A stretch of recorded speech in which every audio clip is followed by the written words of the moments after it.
मराठी में अगर देखा जाए तो लेखक डायरेक्टर सतीश रजवाड़े आज के जमाने की लव स्टोरी बनाने में बहुत बार सफल रह चुके हैं। या एक नजर से देखा जाए तो वो मराठी फिल्म इंडस्ट्री के लिए करण जौहर बनते जा रहे हैं। बड़े बड़े स्टारकास्ट, आंखों को सुकून देने वाले लोकेशन और बहुत ही बड़ा कहानी का कैनवास आज भी उनकी ज्यादातर कहानियां लव स्टोरीज को ही रिप्रेजेंट करती है। समय दर समय प्यार के नजरिए से नए पीढ़ी की बदलने वाली नए अड़चने, सोशल और फाइनेंशियल प्रॉब्लम से आने वाली बढ़ने वाली दूरियां, और इतना सब होने के बावजूद भी एक अलग ही तरह की दीवानगी मानो डायरेक्टर सतीश रजवाड़े प्यार के हर एक रंग को प्रेमाची गोष्ट इस हाल ही में रिलीज हो चुकी मराठी मूवी में दिखाते हुए हमें पुराने मूवी से फिर से रूबरू कराने की कोशिश करती है। एक्चुअली ये प्यार में पड़ने की, गिरकर संभलने की कहानी है। प्रेमाची गोष्ट ये मराठी मूवी साल 2005 में रिलीज हो चुकी थी, जो उस समय की ब्लॉकबस्टर जरूर कही जा सकती है। उस समय या आज के समय में भी अगर देखा जाए तो डिवोर्स लेने की मानो जैसे फैशन सी बन गई है, और एक ऐसे ही डिवोर्स के लिए कोर्ट में गए अलग अलग जोड़े की एक दूसरे से मुलाकात और फिर प्यार के लिए जज्बात, इन सब की लेकिन दिल को छू लेने वाली कहानी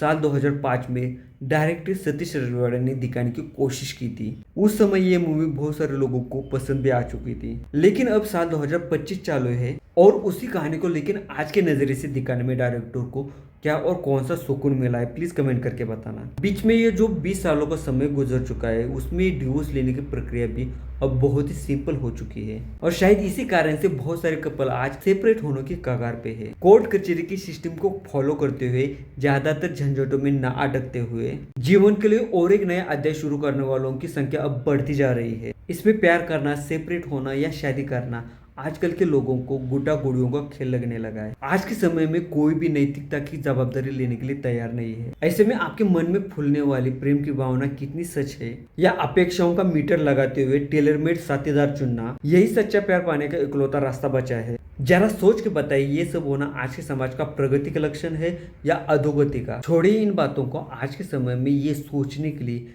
या आपके ऊपर समय बर्बाद करने के लिए भी लोगों के पास में समय नहीं है। प्रेमाची गोष्ट इस कहानी का ओवरऑल सेटअप हल्की फुल्की लेकिन रोम कॉम टाइप की कहानी कही जा सकती है। प्यार करने की वजह और कल्पना हर एक की अलग अलग होती है। किसी भी अनजान व्यक्ति से शादी करते हुए जो हिचकिचाहट महसूस होती है, कुछ वैसे ही प्यार को पहली बार एक्सप्रेस करने में हो जाता है। और अगर वो दोस्त जीवन साथी में बदलने वाला हो तब भी ये रिश्ता क्या रंग लाएगा, यही बड़ा प्रश्न होता है।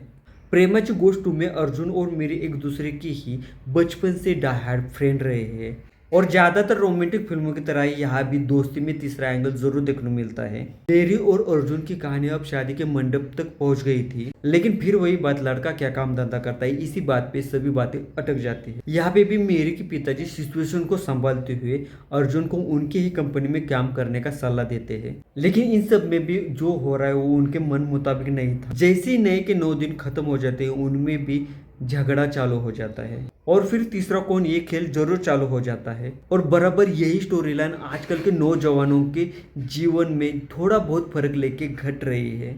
मुझे जो चाहिए वही सच है, बाकी सब झूठ है, यही सोच से ज्यादातर लोगों को किसी भी रिश्ते में अपनापन महसूस नहीं होता है। जीवन में घटने वाली हर एक घटना के लिए दूसरों को जवाबदार ठहराना बजाय इसके खुद में झांकना, इसी पे मूवी की कहानी का मेन फोकस देखने को मिलता है। और लेखक डायरेक्टर अर्जुन की इस कहानी से हमें यही सोचने के लिए उकसाते भी है। लव स्टोरी बनाते हुए छोटे छोटे पलों की कहानी को एक दूसरे को थोड़ा भी धक्का न लगाते हुए कहानी सुनाने की कला यहाँ भी डायरेक्टर सतीश रजवाड़े के हाथों में अच्छी तरीके से रंग लाए है। प्रेम की इस बात को भी अगर साइडलाइन कर लिया जाए तो नायक की व्यक्ति रेखा, उसके जीवन की समस्याएं या उसके आस पड़ोस में जो घटने वाली कहानी है वो भी बिना प्यार के ज्यादातर रंग नहीं लाती है। साउथ की ज्यादातर फिल्मों की तरह यहाँ भी 2 हीरोइन का ही फॉर्मूला हमें देखने को मिलता है। अर्जुन के किरदार में ललित प्रभाकर ने मूवी का ज्यादातर हिस्सा अपने ही कंधे पे लगाया है।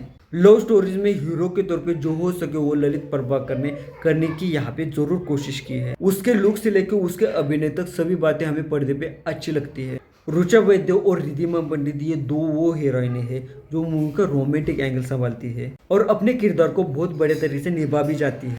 अबूराव और बाबूराव की कॉमेडी को मूवी में और भी ज्यादा स्क्रीन टाइम मिलना चाहिए था। बाकी सतीश रजवाड़े डायरेक्टर प्रेमाची गोष्ट ये मूवी आपको कैसी लगी प्लीज कमेंट करके बताना, और मेरा ये वीडियो अच्छा लगे तो लाइक और मेरे चैनल को सब्सक्राइब जरूर कर देना। मिलते हैं अगले वीडियो में और एक नई वीडियो के साथ में और एक नई मूवी के साथ में, तब तक के लिए नमस्कार।